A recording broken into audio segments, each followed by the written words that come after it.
It was drinks all round at the Burwood Colliery Bowling Club today for Robert Disney and his mother Bev. Robert has been putting in entries since Lotto began, always marking down his and his mother's name on the coupon. He put the winning entry in at the State Lottery office at Garden City at a cost of $18.50. That coupon won them First Division, along with an entry from Forbes and 6 Second Division prizes, which in total will eventually amount to more than $500,000. Celebrating with friends today, Robert looked back at how a slip of the pen won him all that money. Just the one cross was too big, and I just sort of covered the other squares to the top of it, to the bottom of it, to the side of it. 4 out of those 5 squares come up, and the other two were on the coupon beforehand, so that didn't matter. So that slip of the pen won you $500,000. Slip of the pen won $500,000. Pretty good go, isn't it? Bev, last night when their numbers came up on the TV last night, they knew they had won, but were a little anxious on how many other entries may have won as well. After a sleepless night, the phone call they had been waiting for came this morning with all the good news. The cheque comes through in about a fortnight, with Robert already deciding what he'll be doing with part of his share. I'll just set up, get a house, get a new car. I might get a new car. Oh, she'll get a new car. I might sure. get a new car.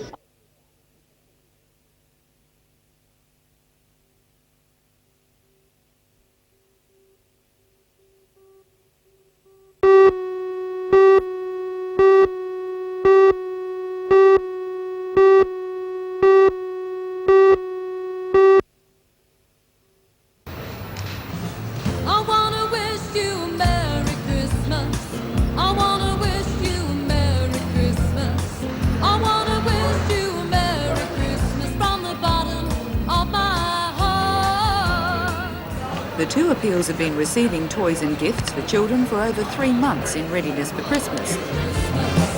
Today, both mayors and dignitaries helped load the toys ready for distribution. Recipients are the Smith family, the Newcastle City Mission, the Salvation Army and St Vincent de Paul. From there, the toys will be given to needy and disadvantaged families in the area. However, maybe the pressures of office were beginning to show with Macquarie's new mayor, Alderman Ivan Welsh, as he hired one of the puppets. Oh, it hasn't got anybody else advertising on it.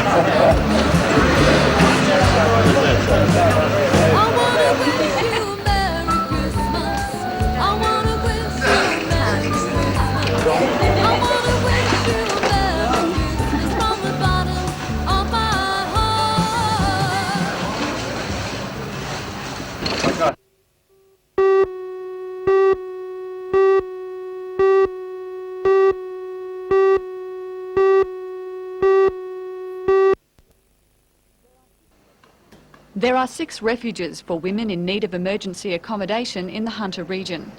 In the Port Stephens area, there are none. This is despite the Shire's rapid growth rate and high real estate values. Most of the women in need of a place to stay are victims. It's a variety of problems. The major one, I suppose, is domestic violence, women leaving a home where they're in danger of injury, and their children as well. The second one, though, is poverty and the high rents in the Tomaree area in particular. A public forum on homeless women was told today that community workers at Port Stephens have put in a submission for a refuge. But in the meantime, they hope to have a telephone referral service up and running in 6 months' time. We'll be able to put them in touch with a refuge if there are any vacancies, and if there aren't any vacancies, we hope to be able to put them in touch with local community members who might take them in for a night or two until we can find somewhere for them to go.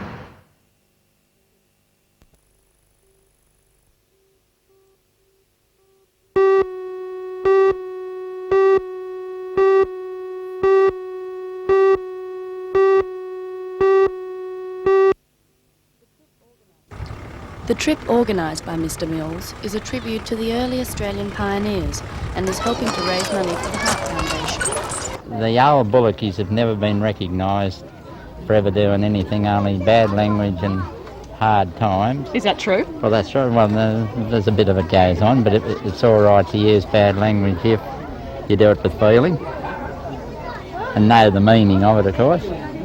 The team has been on the road now for 78 days, and it has not been an easy run for them. Problems along the way have depleted the original bullock team with 14 to 6. We had problems in the first, keeping the shears on. We've got that all ironed out, and then we had the 8 bullock style antenna poisoning. We put them in a paddock just for one night, and they had one feed of it, and it killed 8. However, there has been a great deal of support for the project, and this was seen today as the entire town turned out to welcome them, dressed in colonial costume. As part of the Clarence Town celebrations, this historic home, Roseneath, has been open to the public.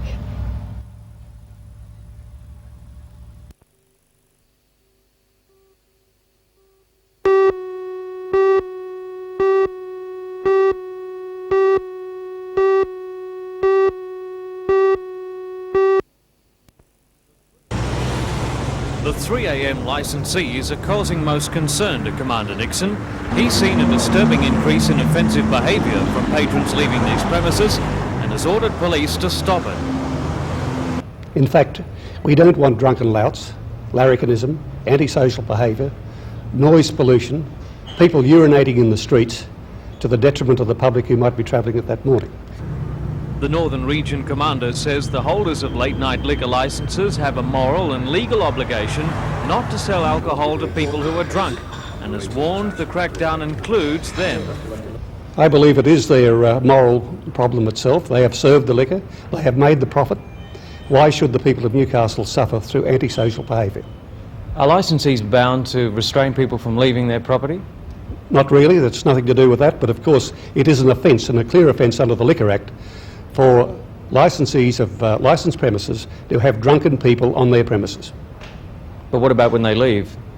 Well, of course it becomes a police problem, but the police would then equate the fact that the people did and were served liquor in licensed premises, and of course it would then be up to them to report to the Superintendent in charge Newcastle of the antisocial behaviour, and possibly action could be taken against the licensee. Surely the action should be directed against the offenders, the people out in the streets who are carrying out this behaviour. Well, of course they will be too. Have no doubt about that. Citation, which Commander Nixon was in the city to present 2 special citation awards for team effort in the Newcastle Police District.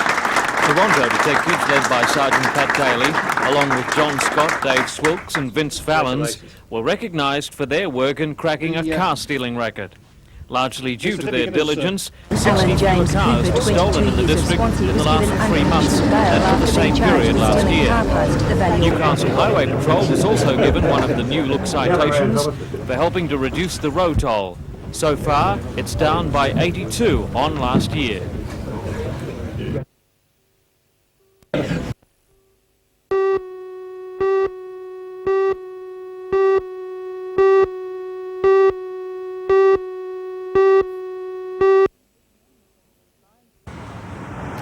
Lions Club members man the Driver Reviver stations 4 times a year. It's the second time they've held them over the Christmas holidays, and stations should be manned continuously until 3 o'clock on Sunday afternoon. This Driver Reviver station at Lions Park in Charlestown is just one of the places motorists can stop for a break and enjoy free snacks and refreshments. Other stations are being manned at Nabiac, Kempsey, Almara, Willow Tree, Morisset and Singleton. The stations are signposted so they can be easily found. Charlestown Lions Club Publicity Officer Steve Owens says the Driver Reviver stations are a great success. Our figures have proved that the 4 times we've run them, I'm not saying that only because of this, but the 4 times we have run them, there have been no fatalities between here and as far as Nabiac. So would you say these Driver Revivers have saved lives? Well, I can't prove it, but hell yeah. There's no other way in the world. They definitely have saved lives. I figure...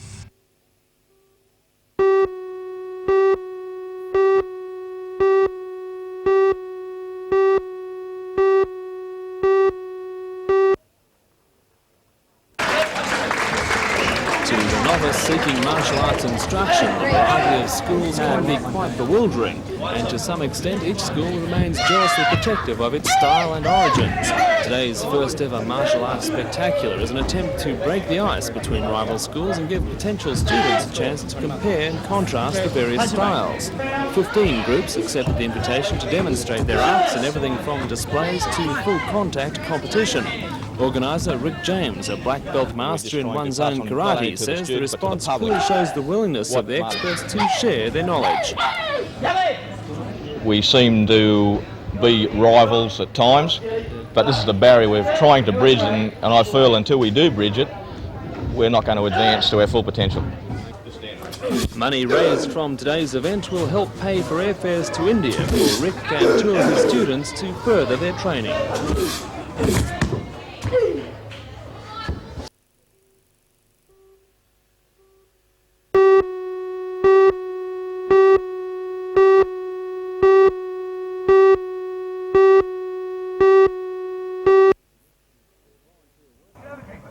For volunteer workers with the Richmond Vale Railway Museum, the arrival of DR1 is a cornerstone in their plans to restore their own rail line. The 1954 diesel, formerly owned by Australian National Railways, came for a song and $1,500 plus transport costs from Port Augusta. The steam buffs were looking for an engine that could work through the peak bushfire period, and DR1 was just what the doctor ordered. They're few and far between. It's exactly the same horsepower as our two steam locomotives, so it can completely interchange with the steam locomotives we'll be using. The Richmond Vale Railway Museum will be open for public inspection tomorrow.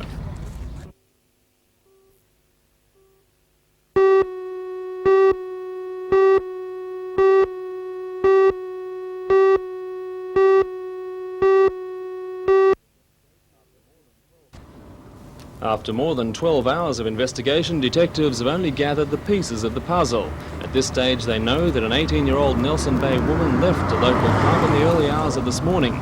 It's thought she took a ride in an inflatable dinghy with at least one other person heading from Nelson Bay toward nearby Little Beach, where this motor launch, the Lionheart, was moored.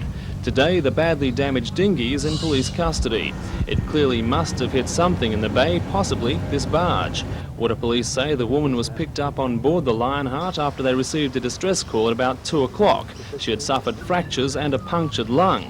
But who she was with and how she was rescued remain a riddle. Even an extensive air and sea search today has failed to discover if the accident claimed any other victims.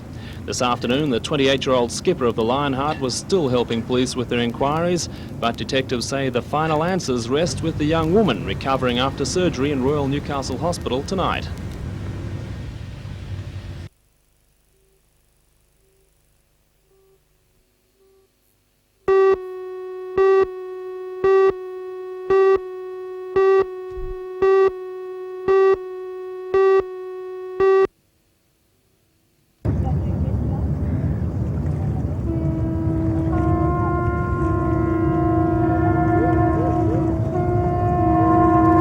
It was a spectacular sight as the US Coast Guard ship cutter Eagle made its way into Newcastle Harbour. The Eagle is the first of the tall ships to arrive on the east coast. While thousands of people lined the shore hoping to get a glimpse of the enormous vessel, others had taken to the water in pleasure craft. The Eagle has come across the Pacific from its home port in New London, Connecticut, stopping at various ports on the way. The ship carries a crew of 240, which includes officers and cadets. Many of the cadets perched precariously on the rigging of the three-mast ship as it made its way into berth. A large welcoming party, which included the US Ambassador and Consul General and the Marching Koalas Band, was on hand to officially welcome the ship and its crew. As for the crew, they were happy to be finally on land, but busily made sure the vessel was ship-shape before it goes on display to the public tomorrow afternoon. Most appear to have thoroughly enjoyed their voyage to Australia. Well, the really only rough weather we encountered was off the coast of Australia 2 days ago and last night. It was really exciting. We've been waiting all trip for this. And what was that like? It was fun. We had waves crashing over the side and shortened sail and rain. We really enjoyed it. But there were not only Americans on board. Two of the crew were Australians who helped with sea trials on the young Endeavour before making their way home What's this on the ship Eagle. been like? Oh, it's incredible. It's really a great ship. Fantastic crew and really nice ship to sail on as well. Great. Okay.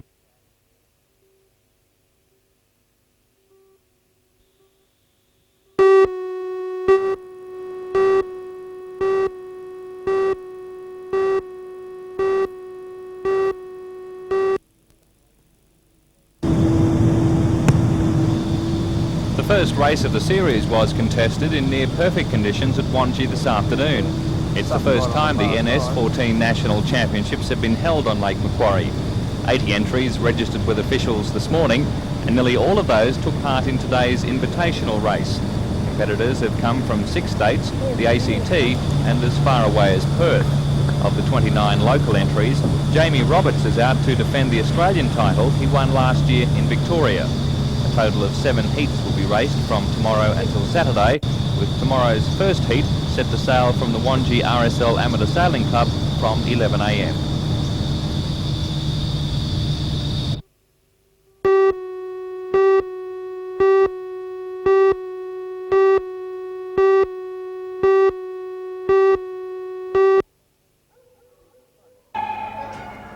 These are some of the hundreds of unwanted pets currently living on borrowed time in the RSPCA compound at Wallsend.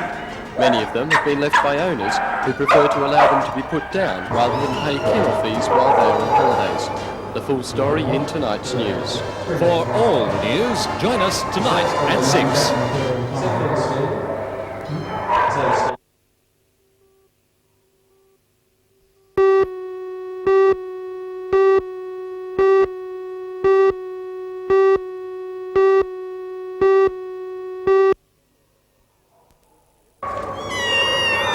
Each year, the Newcastle and Lake Macquarie councils impound about 30,000 stray dogs and cats, which end up at the RSPCA compound in Wallsend. The majority are not claimed or adopted and have to be put down. According to the Society, the number of abandoned pets is especially high in the weeks leading up to Christmas. It says many owners leave their animals to fend for themselves while they are away, or even abandon them altogether, rather than pay kennel fees, which run at about $5 a day. Others bring them into the RSPCA, planning to get that dog or another back when they return from holidays.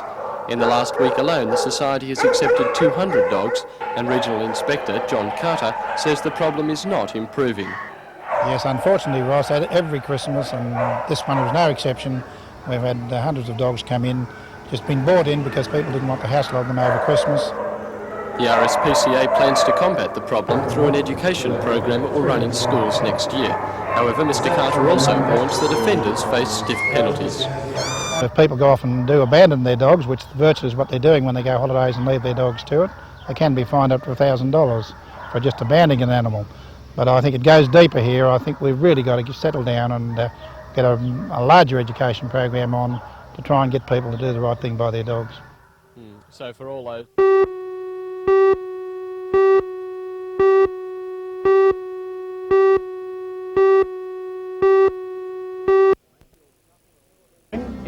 A Mayfield couple are celebrating their $200,000 lotto win today. Rick and Ada Callan's win is the third in the region in just 1 week, bringing the total purse to just over $1 million. Ada says a combination of birthdays and a bad memory gave them the winning numbers. Join Anna Manzoni and John Church for all the news tonight at 6.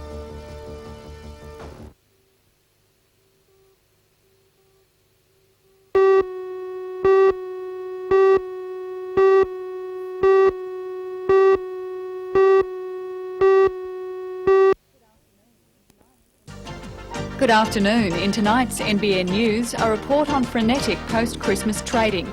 Thousands of people are flocking to stores throughout Newcastle, taking advantage of the sales. Parking facilities are stretched to the limit as cars move at a snail's pace through the more congested areas. A full report in tonight's news at 6.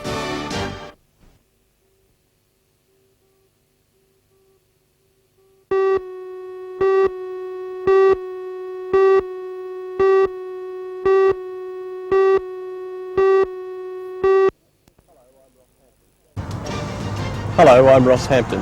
Environmental aspects of development in the Lake Macquarie area will be under close scrutiny in the next few weeks. Entries for the 1987 Lake Macquarie City Council Development Awards close today.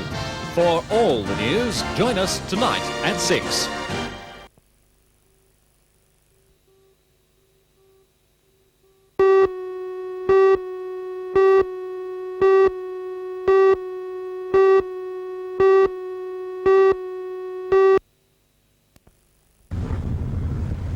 Police say a gunman entered the bank on the corner of Niles Street and Maitland Road shortly after 4 o'clock, demanding money from the tellers. He escaped on foot.